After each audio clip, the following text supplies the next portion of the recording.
At the beginning of the story, we are shown a family happily living their lives. But they didn't know that in just a few minutes, something was going to happen to them that is terrifying to even think about. While the husband and wife were engrossed in their conversation, they suddenly heard people screaming and shouting from outside. When they both stepped out of the house, they saw that there was a commotion among the people outside. People were leaving their homes as if something big was about to happen. Jason and Beth saw that our neighbors were also hurriedly vacating their house in a panic. Jason asked the neighbor, "What is the reason? Why are you leaving your home?" But they were in such a hurry that they didn't answer Jason's question. There they saw that the neighbor's son was also packing his belongings. When Jason asked the child where they were going, the child replied that his father has a friend who is a government officer. They said that a very poisonous virus has spread that turns a normal person into a monster. But then the child's mother came and started taking him away. Jason asked her what virus the child was talking about. The child's mother said that there is no time to explain now. Take your wife and daughter and get as far away from this city as possible. Hearing this, Jason and Beth became very frightened. After that, without thinking, Jason starts taking his family out of the city in the car. But on the way, they saw that the neighbors who were running away were returning. Seeing this, it felt even stranger to them.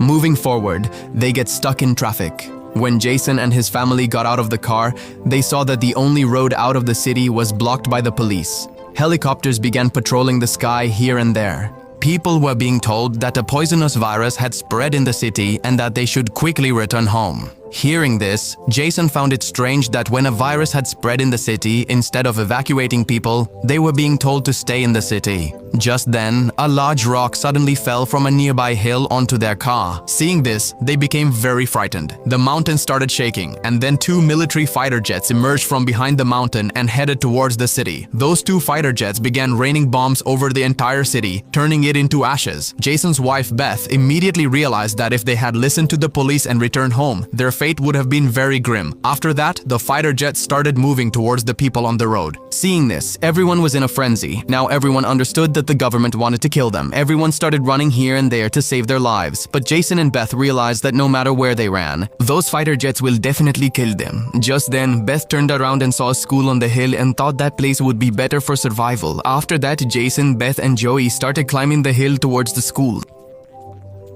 The fighter jets started dropping bombs on the people present on the bridge. They reached the school and luckily find a tunnel there. Just seconds before the bomb explodes, they quickly entered the tunnel. As soon as the bunker door closed, there was a loud explosion above. But fortunately, they were under the bunker and their lives were saved. But what was surprising for them was what kind of virus it was that the government had to kill all the people in the city. They couldn't understand anything. They just knew that if they wanted to stay alive, they had to quietly live in the bunker. But the troubling thing for them was how long they would live here and what they would do for food and drink to fill their stomachs. The good thing was that there was a lot of expired food stored there, which could last a long time for 3 people.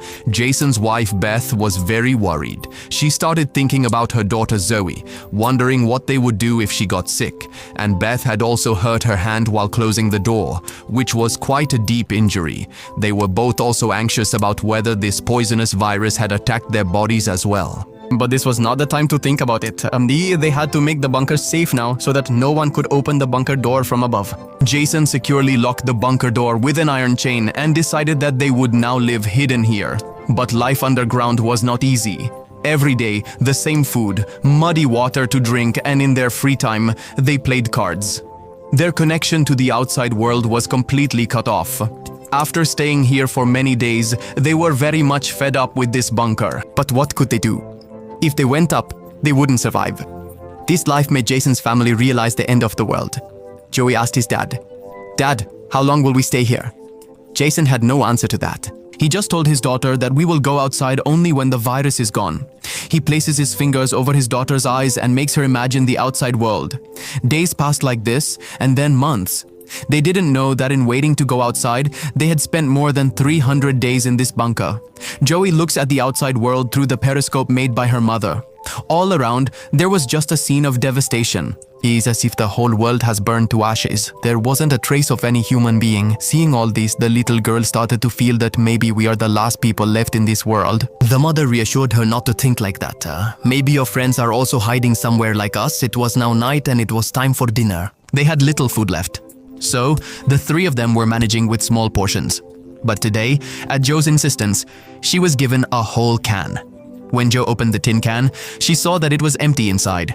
There was a small hole on the back of the can. Perhaps something had stolen the food from it. When Beth checked all the remaining cans, she found that all 12 cans were empty. Seeing this, they were very worried because this was their 2 weeks' ration. Beth looked towards the ventilation grill and guessed that maybe a rat had come in and taken the food. Beth said that if it's a rat, it will have to be killed soon, otherwise it will ruin all our food. Seeing Beth's sad face, Jason reassured her not to worry about small things. If the food runs out, I'll go upstairs and get some supplies.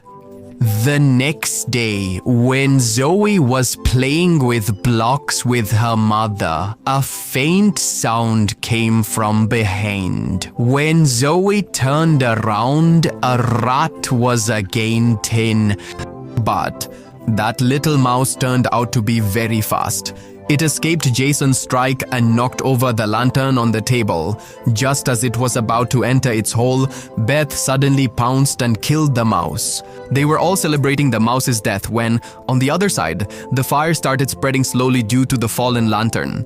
Jason ran to turn off the lantern, but the lantern was very hot, burning Jason's hand, and when the lantern's glass shattered, the whole table caught fire.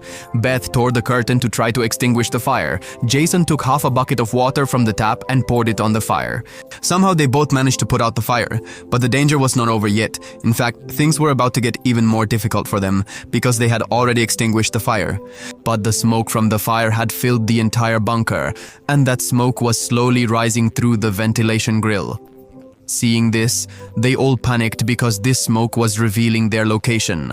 Now everyone was sitting holding their breath. Jason said that maybe the darkness of the night will hide the smoke and no one will find out about our location. The three of them stayed awake the whole night in fear. The next morning, they peeked outside with the periscope for reassurance and their hearts sank. They saw a huge cloud of smoke outside. Seeing this, their anxiety increased. They were convinced that their hideout had been discovered. Then Beat said that if smoke has risen, ash must have accumulated nearby, which could lead to the discovery of our hideout upon investigation. Therefore, we need to clean up the ash now. After that, the husband and wife decided to go outside and clean up. Before leaving, Jason told his daughter Zoe, "Zoe, promise me that no matter what you hear from outside or whatever happens, you must not go outside." After taking the promise from his daughter, they unlocked the door chain. They listened carefully to the sounds outside, and when they were sure that no one was there, they both opened the bunker door and went out. Now their daughter was left alone inside. She was waiting for her parents. But after waiting for a long time, when her parents did not return, she climbed onto a stool and started looking outside with binoculars. Soon she saw that her parents were trying to hide the bunker door. But then Joey saw something that made her breath catch in her throat. She saw a dark shadow rapidly approaching them from the distant forest. The child shouted loudly for her father to look back, but the distance was too great. Her parents couldn't hear. In panic, the child forgot her fear and climbed the ladder to come out of the bunker. As soon as she came out, she realized her parents were no longer there. Anxiously, the child started calling out loudly for her parents. Suddenly, someone grabbed her mouth from behind. This was none other than her mother. A few seconds later, a herd of wild deer swiftly passed by. Although all three narrowly escaped, but the fear of the beat started increasing even more. These deers running like this was definitely an attempt to escape from something dangerous. Everyone sensed the danger and quickly ran back towards the bunker and got inside. Jason closed the bunker door with wooden planks and tightly secured it with an iron chain and told everyone to remain completely silent. Just then, they heard the faint sound of footsteps from above. It seemed like someone was approaching the bunker door. For several minutes, they were continuously moving around above the bunker. The three of them slowly moved away from the bunker door towards the front, and perhaps whoever was above hadn't realized that there was someone in the bunker below. Out of fear, Joey started crying.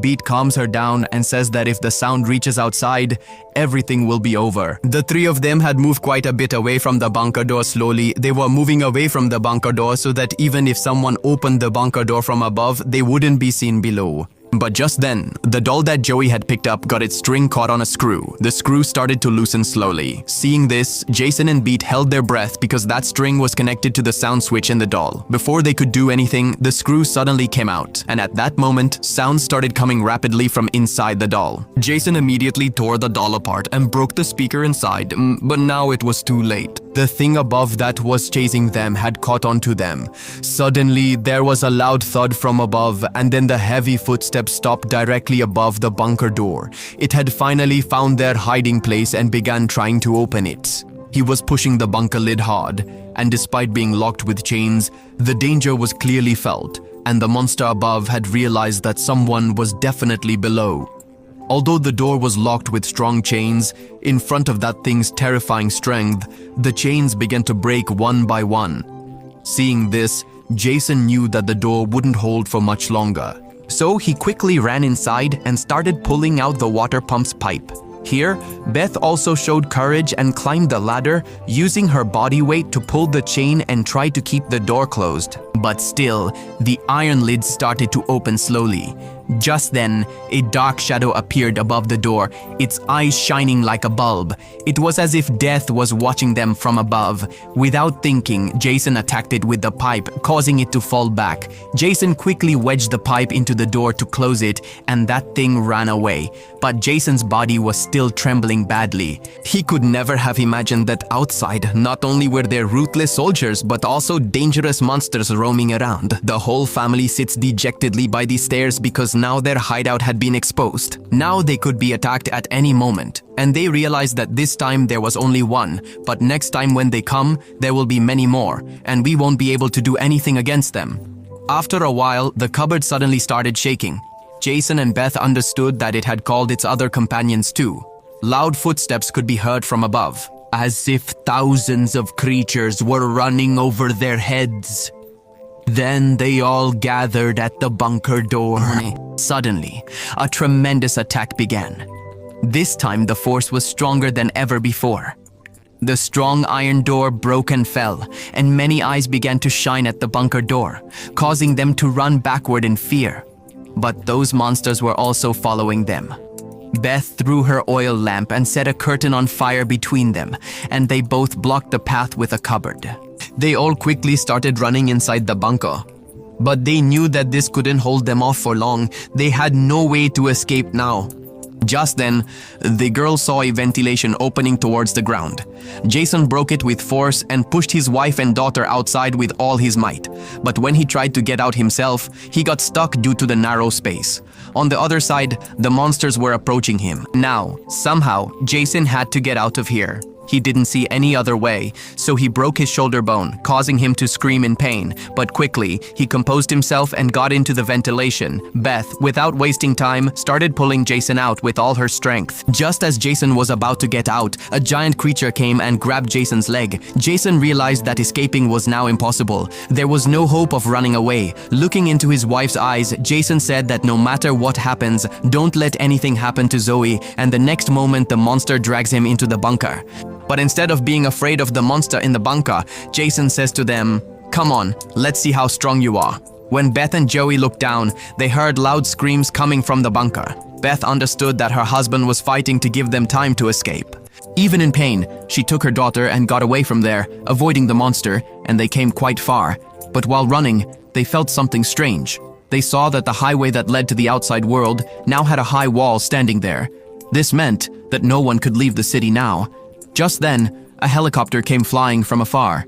When Beth looked back, it was an army helicopter. The helicopter quickly approached them and shone its bright spotlight on them. Just as they were about to run away, a large net fell on them from above, trapping them both. Both of them started trying every possible way to free themselves from the net. But the net had trapped them badly.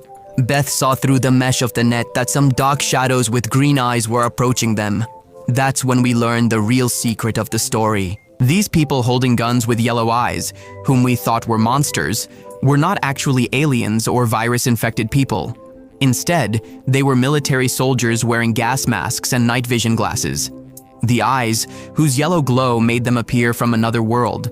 But the question arises, why had the army become enemies of these people's lives? See, this entire secret will be revealed to you in the little remaining story ahead. Now, Beth and Joe were both under the control of these soldiers.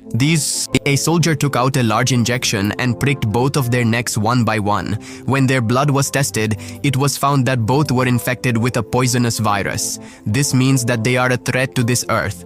In other words, they will now be killed. In fact, when the virus first spread, many people in this small town had already been affected. This virus spread through the air and quickly transmitted from one person to another. Infected people themselves did not know they were sick, and the government had no antidote to stop this virus. The government had no other option but to kill the infected people. Beth cries and says, "Please let my child go." When Beth saw that these soldiers were not going to spare her little daughter either, she became completely furious. Dark marks began to appear on her face. But before she could do anything, a fountain of blood spurted from a soldier's neck. It was none other than Jason, who had returned from death. In fact, Jason hadn't died in the bunker. Instead, he lost control and killed all the soldiers there. He was very angry at that time. There were black marks on his face.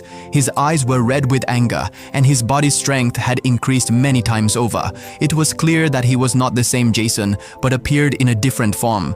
He pounced on the soldiers and started killing them, but he couldn't stop the bullets from the hot weapons and fell to the ground. When the soldiers advanced towards Beth and Oi, they had already broken free and escaped. The soldiers started searching for them here and there, but they had no idea that Beth had also transformed into a monstrous form. She hid Oi inside a car and started fighting those soldiers herself. She killed several soldiers and then fell onto the car's roof after being shot. Her daughter, hidden in the dark, saw all of this. Seeing the condition of her parents, she also lost her temper in anger. In one leap, she knocked down a soldier and broke his mask and was about to kill him when Beth stopped her just in time. She didn't want her daughter to become a monster too. Beth calmed her down. Slowly, the greenness in the girl's veins disappeared and she turned back into a human. But the soldier wasn't so lucky. His safety mask had broken and he was slowly getting infected by the virus. On the other hand, Jason's condition was very serious. He looked at his daughter's face, ran 2 fingers of his hand over her eyes, and Jason closed his eyes forever. At that moment, another helicopter arrived. Beth ran with her daughter. Passing through a pile of junk, they entered a tunnel. Just then, a light shone in their eyes. Upon looking, it was revealed that it was the same little boy from the neighborhood whom we saw at the beginning of the story. Then both of them started following him. The boy led them to a cave-like tunnel where the boy's parents and many other people were hiding. In fact, there were people infected with the virus like them. To survive, they were all forced to live a life like rats in the dark. This virus was certainly dangerous, but not deadly. This virus exerted more pressure on the infected person's body when they got scared or couldn't control their anger. All cannot control their anger. But in reality, those people had learned to control themselves. They considered the city's soldiers as monsters, but in reality, they themselves were the monsters. With this, the story ends. If you liked the video, please subscribe to our channel and like the video.